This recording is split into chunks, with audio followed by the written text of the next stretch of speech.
The diet is key to improve your kidney health.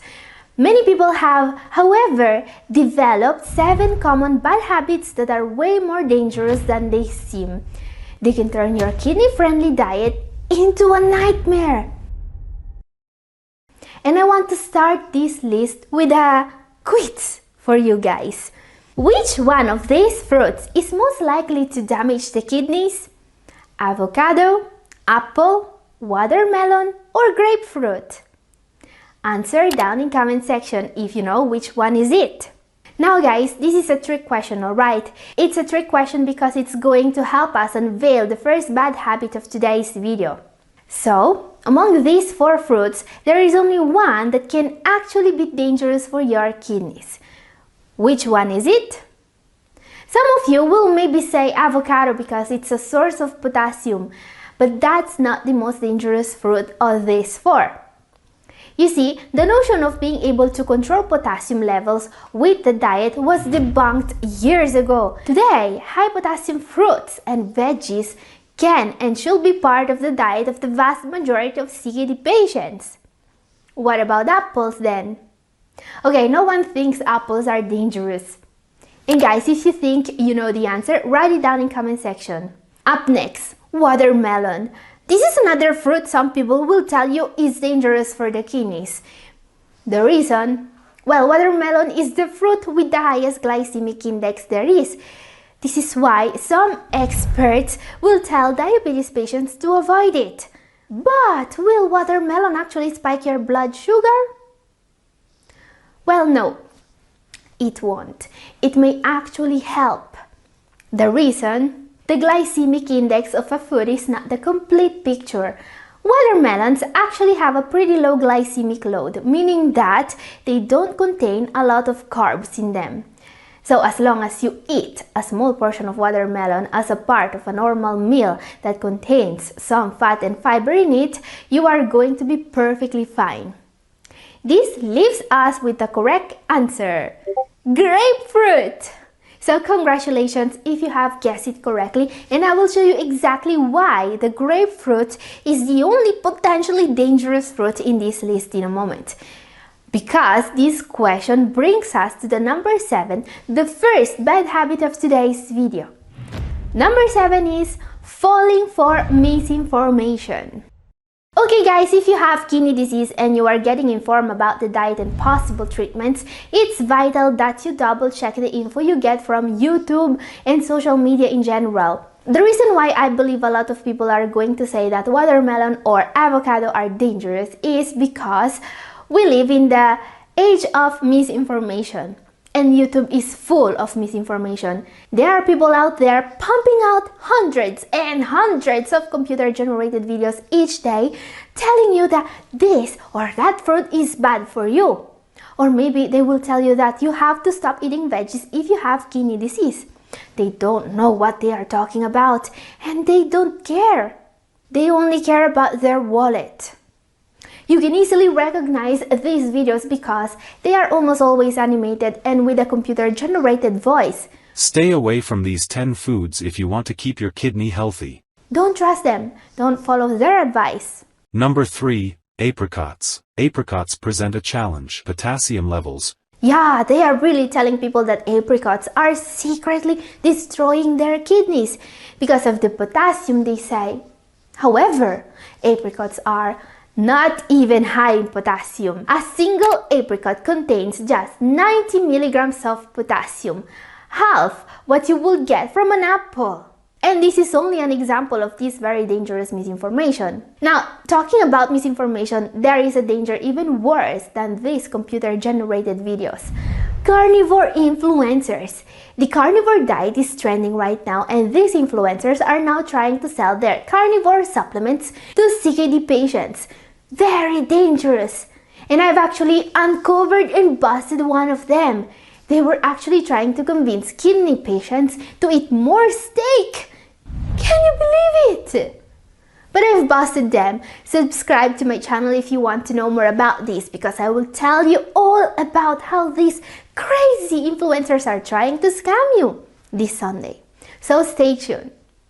Now, circling back to the grapefruit question, time to see why grapefruit is the most dangerous fruit in this list. Well, this brings us to the next bad habit. Number 6, eating foods that cause interactions. When we talk about interactions, we usually refer to drug-drug interactions, alright? They are medications that should never be prescribed together, such as NSAIDs and diuretics, for example. That's a drug-drug interaction, and those are very dangerous, potentially fatal, but it's also true that doctors and pharmacists are aware of medical interactions. Well, usually, at least. But there is a type of interaction that not many people know about: food-drug interactions. These happen when a food item interacts with a medication, making it less or more effective, or making the side effects worse. Luckily, there are just a few foods that can cause possibly dangerous interactions with the medications CKD patients usually take. The obvious one is alcohol. It can be very dangerous to drink alcohol with most medications.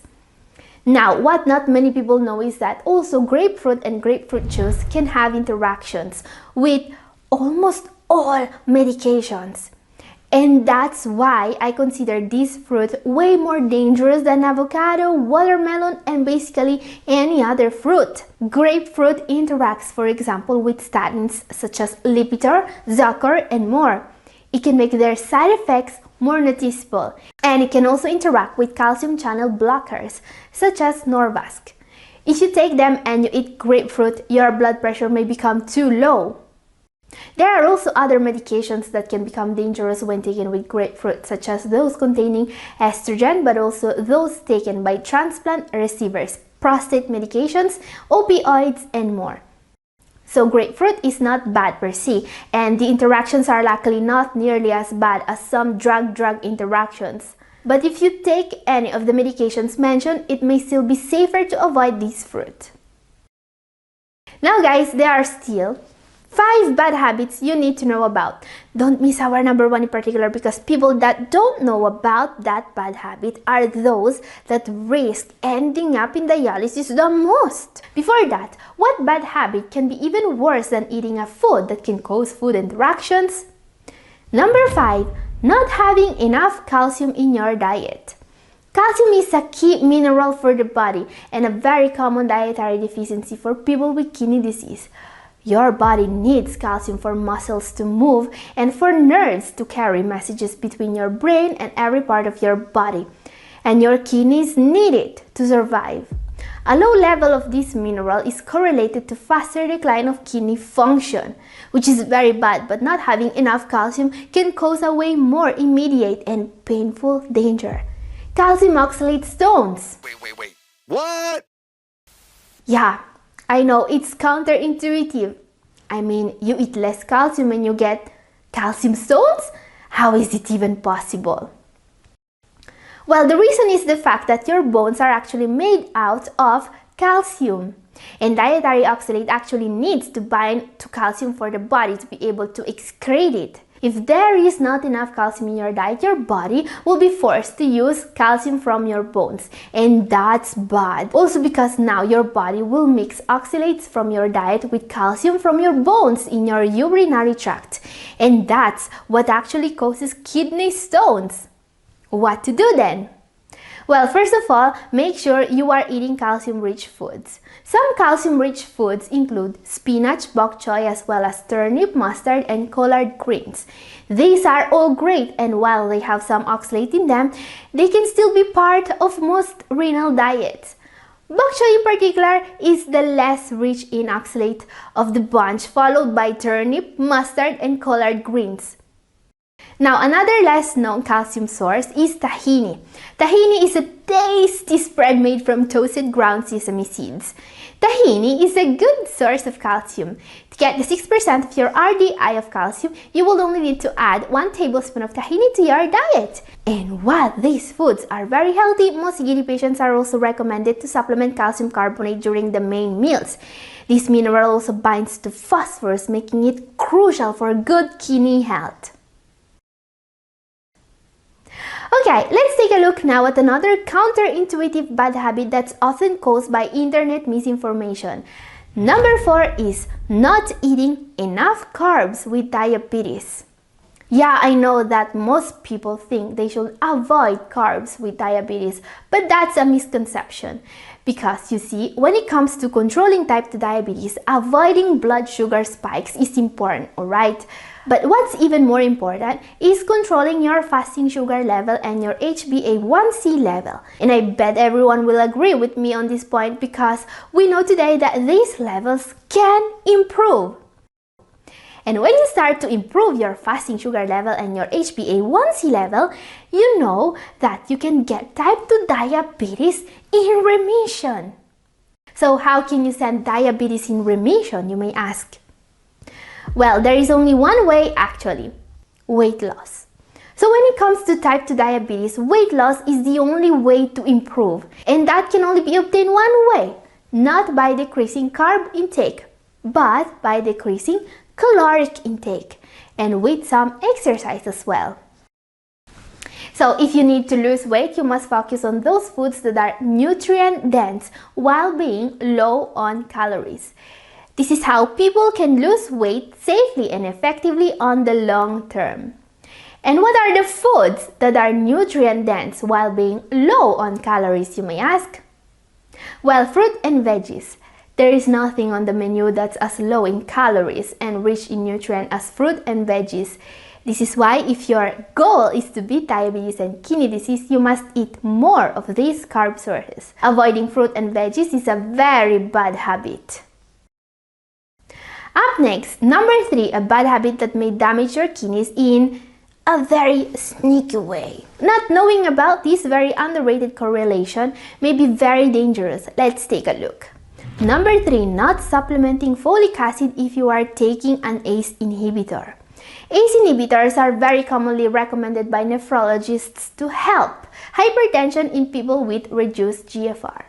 While these medicines are often touted as lifesavers, we also know that they also present several unwanted effects, sometimes dangerous. In particular, those taking ACE inhibitors without also supplementing folic acid may face a faster decline in GFR, says a very large study. The study I'm referring to was conducted on 15,104 people with hypertension and reduced GFR and lasted more than 4 years. The conclusion it reached is pretty solid. Taking folic acid with an ACE inhibitor means protecting your kidneys. We believe that the reason behind this may be hyperuricemia or too high uric acid in the body. Folic acid can really help with that. And while this is still being studied today, there is enough science to be sure that you want to supplement 0.8 milligrams folic acid per day, especially if you are taking an ACE inhibitor. Now, folic acid is something you can also get from foods. Leafy greens, especially spinach, kale, but also many fruits including citrus fruits and berries are all great sources of it. There is another vitamin, on the other hand, that you will never be able to get from foods. This brings us to our number 2. Number 2 is not supplementing vitamin B12. Not having enough B12 may cause or worsen one of the worst causes of kidney damage. This is why this very dangerous mistake is our number 2 for today. So when it comes to the renal diet, everyone knows that meat, dairy, eggs, and fish are banned. These foods are, however, the only natural dietary sources of vitamin B12. Having too low levels of this vitamin doesn't only cause severe fatigue, it may even worsen or even cause anemia. Anemia is very dangerous. It can directly cause kidney damage. Now, the worst part. According to recent statistics, up to 72.8% of kidney disease sufferers also have anemia. And that's a frightening number of people, almost 3 out of 4 CKD sufferers. And unfortunately, only 4% of people with this problem are receiving the appropriate attention. Now, what I wonder here is how many of these patients could improve if they only knew that they need to supplement vitamin B12? So don't make this mistake and always make sure you are supplementing this key vitamin. Also make sure you are getting tested for iron levels if you have CKD. And if you have any of the symptoms of anemia such as fatigue, shortness of breath, pale skin, and cold hands and feet, you can also get informed about it. I have recently made a full video about how to stop anemia. It's up here and also down in description. Okay guys, time for the number 1 for today. This is a dietary bad habit that is both sneaky and terrible for your kidneys. It sends people in dialysis. And you see, the whole renal diet is based on avoiding exactly this bad habit. But this is not as easy as it may sound. Even CKD patients closely followed by dietitians have been observed doing this. I'm talking about number 1, eating too much plant protein. Okay, I know that this may seem strange at first, but don't worry, I'll explain. You see, today, the first rule for CKD is following a plant-based diet. So, it may seem only natural that eating plant protein is good for you then. But the reality is that plant protein is only good if you don't eat too much of it.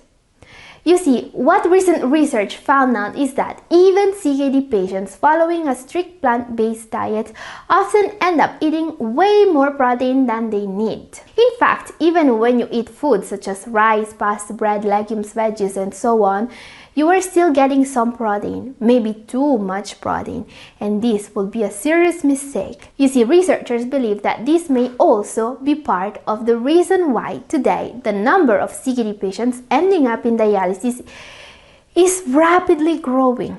Now guys, this is a very serious issue that you should be informed about, and I've made a full video about it, including some of the most effective ways to make sure you can avoid making this mistake. It's up here. And this is all for today. Thank you for watching. God bless you all. Bye!